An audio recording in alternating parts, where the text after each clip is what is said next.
ময়মনসিংহের ফুলপুর উপজেলার বওলা ইউনিয়নের হাতিবান্ধা এলাকায় ৪৪% জমি ক্রয়কে কেন্দ্র করে দীর্ঘদিন ধরে বিরোধের অভিযোগ উঠেছে।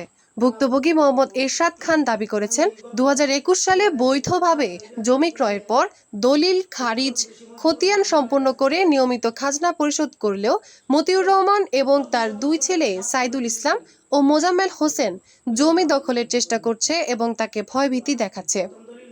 তিনি জানান, জমির দলিলে ত্রুটি থাকায় স্থায়ীভাবে একাধিক সালিশ হলেও সমাধান হয়নি। পরে তিনি আদালতের শরণাপন্ন হন। বর্তমানে ময়মনসিংহ আদালতে মামলাটি বিচারাধীন রয়েছে।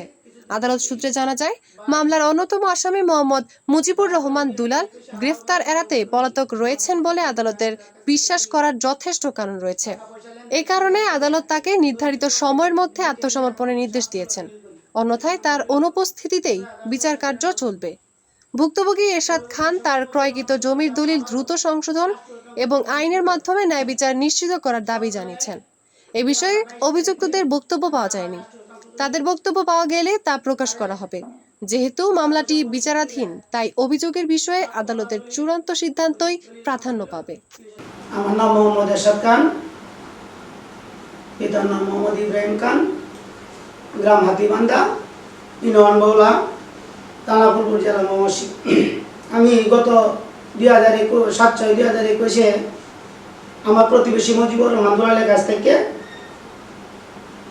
24% জমি সাপকাওলা দলিল করি। দলিল নাম,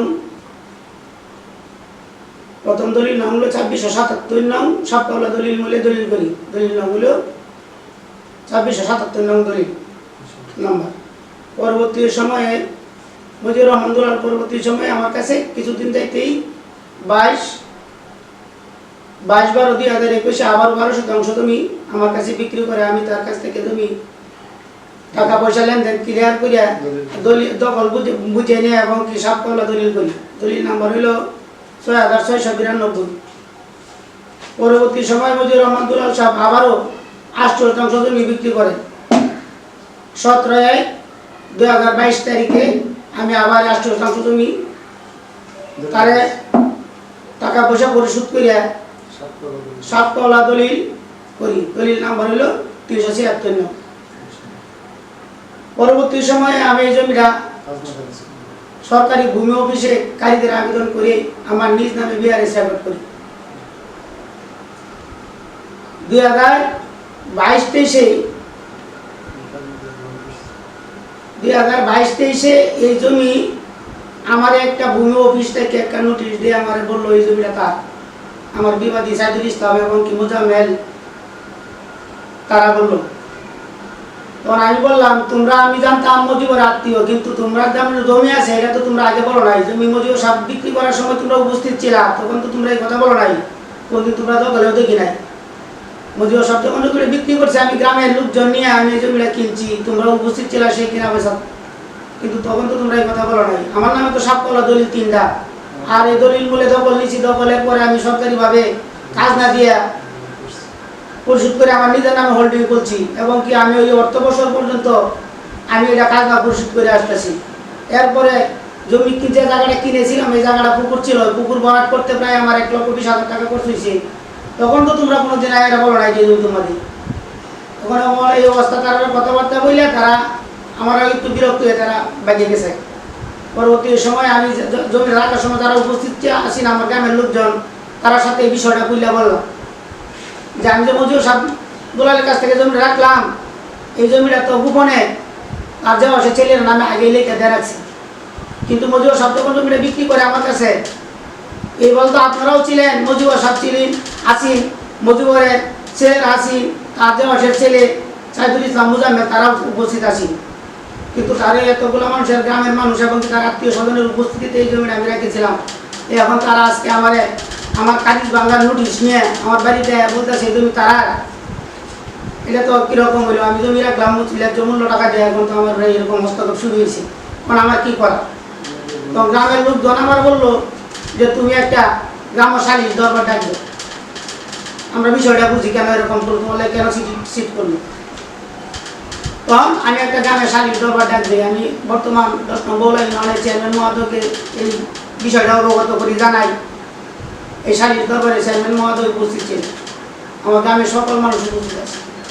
উপস্থিত তারপরে মজিউর রহমান দুলাল প্রশ্নবিদ্ধ করলো দরবারে চেয়ারম্যান এবং গণ্যমান্য ব্যক্তিরা, যে তুমি একই জমি আগে তোমার দেওয়া সে ছেলের নামে গোপনে দেওয়া, পরবর্তী সময়ে তোমার প্রতিবেশী বাদিয়া সাতকানের নিকট কেন বিক্রি করো?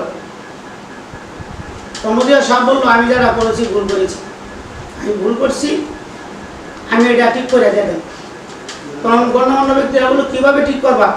তো আমি যা করছি, আমার যে অসের ছেলে সাইদুল ইসলাম এমনকি মোজাম্মেলের কথা অনুযায়ী আমি এই কাজগুলো করছি। দরবারে সেই কথা উক্তি দিল এবং স্বীকারোক্তি করলো।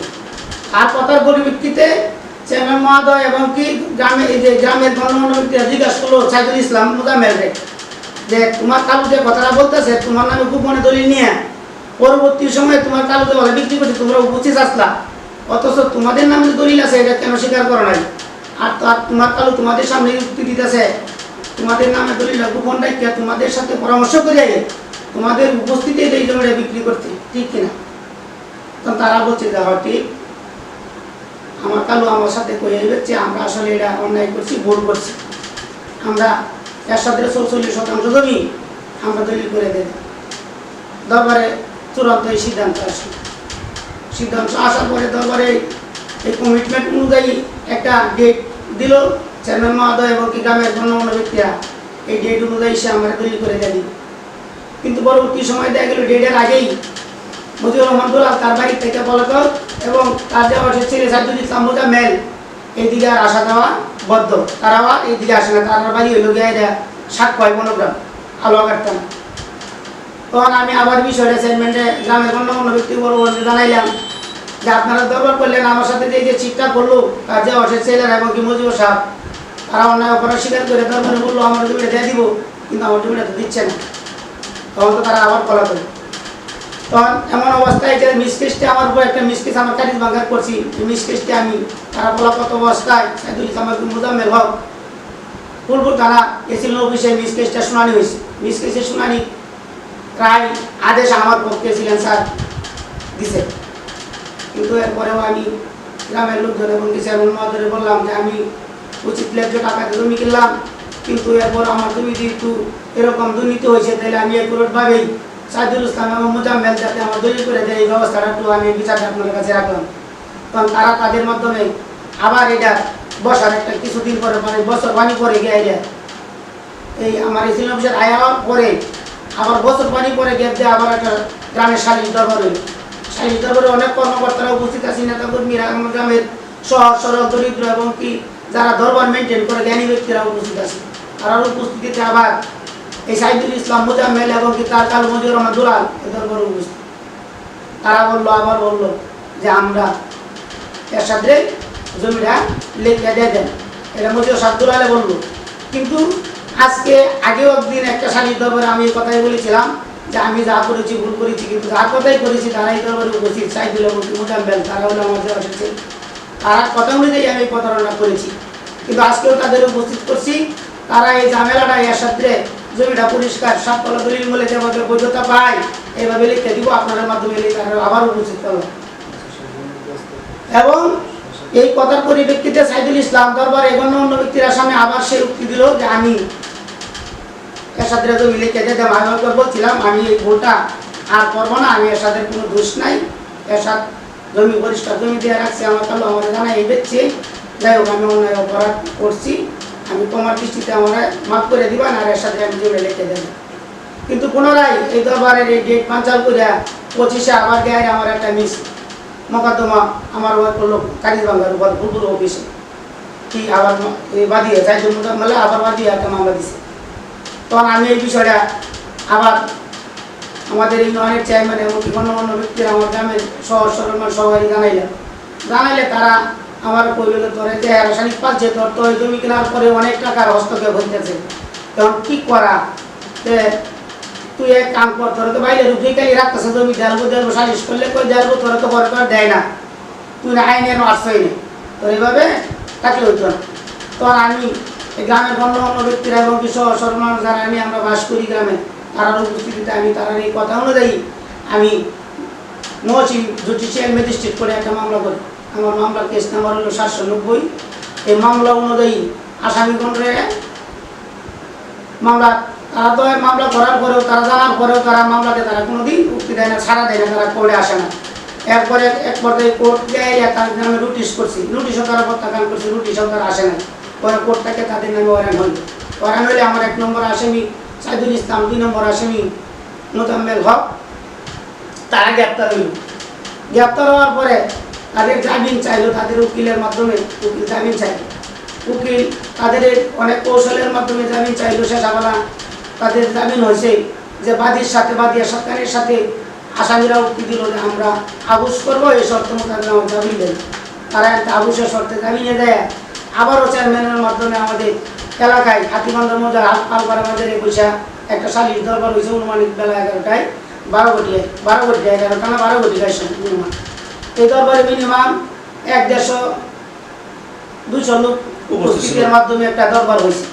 এই দরবারে তারা আবার অপরাধ ভুল স্বীকার করিয়া চেয়ারম্যান মহোদয়ের মাধ্যমে তারা এই মামলাটা যাতে নিষ্পত্তি হয়ে যায়, মামলাটা যাতে আমি তুলে নিই, তারা আমার জমিনে লিখে দিয়ে দিব নিষ্পত্তির আবশ্যের স্বার্থে নিষ্পত্তি তারা চাইছে।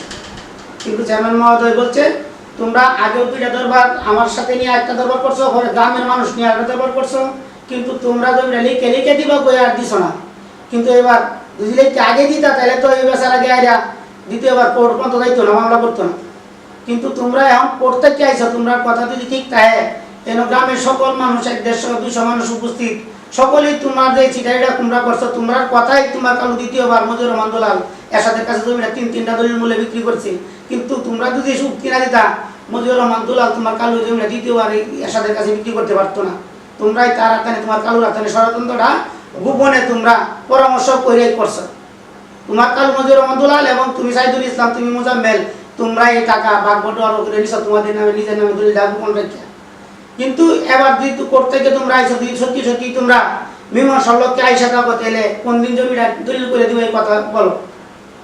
তখন তারা আবারও তারা একটা এই যে জামিনে গেছেন যে ডেটে, এই ডেট যেদিন আমরা চূড়ান্ত দরবার সিদ্ধান্ত হয়েছে চেয়ারম্যান মহোদয়ের কাছে, এই দিন এই আদালতের মামলার সময় আছে মাত্র 1 দিন। তো চেয়ারম্যান মহোদয় এসে বলতেছে, আসামি সাইদুল ইসলাম মোজাম্মেল বলতেছে যে চেয়ারম্যান সাহেব আগামী 1 দিন পরে তো আমরা কোর্টে হাজিরা, তাইলে এই করুন আপনার মাধ্যমে কোর্ট থেকে 10 দিনের সময় আনুন। 10 দিনের পরে দিত কাগজপাতির বিষয়, কালকে হাজিরাটা দিয়ে আমরা আমরা বাদিয়ার সাথে বাইরে জমিটা লিখে দিয়ে দিলাম, কিন্তু আমরা কালকে দিন পরে হাজিরা 2 দিনের মধ্যে তো কাগজপাতি ভাগ করে দেওয়া সম্ভব হচ্ছে না। তা আপনি চেয়ারম্যান মহোদয় যদি আদালতে 10 দিনের সময় চান তাহলে সময় দিব, এই 10 দিনের ভিতরে আমরা জমিটা একসাথে লিখে দিয়ে দেব। তাদের কথা উক্তি অনুযায়ী চেয়ারম্যান মহোদয় বাদে এই ম্যাজিস্ট্রেট করে স্যারের কাছে 10 দিনের সময় চাইছে, একটা প্রত্যয়ন লিখে দেয়া সময় চাইছে যে গ্রেপ্তারিত আসামিরা আবুসের লোকে জামিনে আইসে আমার মাধ্যমে এই মামলাটা নিষ্পত্তি করতেছে। তা আমি নিষ্পত্তির পর্যায়ে গিয়ে পৌঁছেছি, কিন্তু কাগজপত্রের ভিত্তিতে এই জমিটা এরশাদের জমির করে পুরানা দিতে গিয়ে আমার আরো 10 দিন প্রয়োজন। আদালত যাতে আমার 10 দিন সময় দেয়, যাতে